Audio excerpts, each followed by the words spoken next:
Hi, everyone. This is Jock Smith, and I'd love to invite you to walk with me on a journey as we discover how Mindforge thinks about team effectiveness. This journey is going to take you on a few different discoveries. One, the basic overview of what teamwork is and what leadership looks like. Then it will look at the basics of how to facilitate the growth and development of a team as you move through the different phases of their ability to collaborate and also the complexity that they face.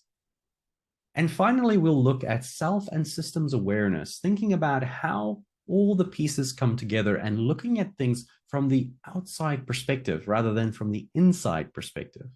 It's easy to miss the big picture when you are so involved in what is currently true for you and what you can see from within a system.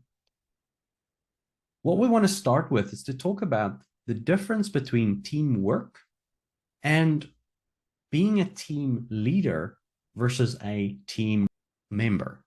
Now, team members and leaders are very similar in what they do and how they show up. The one is primarily considered with looking at the future and ensuring that people have the best path forward towards attaining that future, whilst the other one is mostly concerned with how to work with other people in order to be able to reach that end. It turns out that both of these ideas are actually quite closely linked. A great team member would benefit from having some leadership skill, and a great team leader cannot be a great team leader without also possessing great collaboration skills in terms of teamwork. Teamwork is one of the most important parts of being able to make a system perform to output something greater than the sum of its parts. When we look at what Vive Strengths says about this, which is a positive psychology based look at values and strengths over time and culture, we see that they define teamwork as being able to function within a group effectively, whether that group is at home, work, among friends, or really any situation where many people have to work together to do something greater than anyone could do on their own.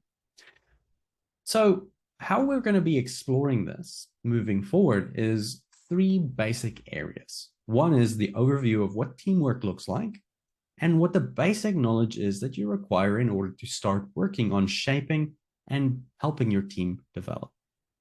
The second part we'll look at is leadership behaviors and the team development journey, supporting you to make sense of how to show up for your team, how to understand where your team is currently finding itself, and then to shift slowly but surely along with your team, developing their skills, their understanding of the situation, and their ability to work together more appropriately.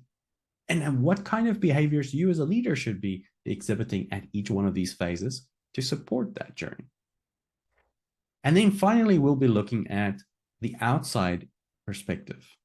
We are always caught up in our inside perspective, seeing things from our side, seeing things from inside the system that we might be working in. System being any multiple components that interact with each other in order to output a result, whether that is a car being able to move from point A to point B, or a team being able to develop great software, or building a house, or developing a new line of products in fashion.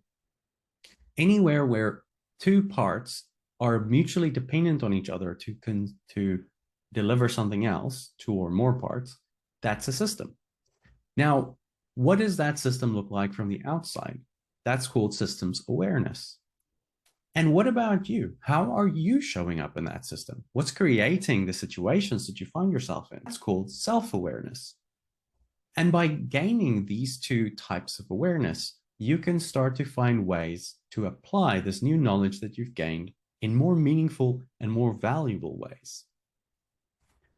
Thank you so much for joining us on this journey, and we look forward to seeing you develop as you work with your coach to make the most of this product.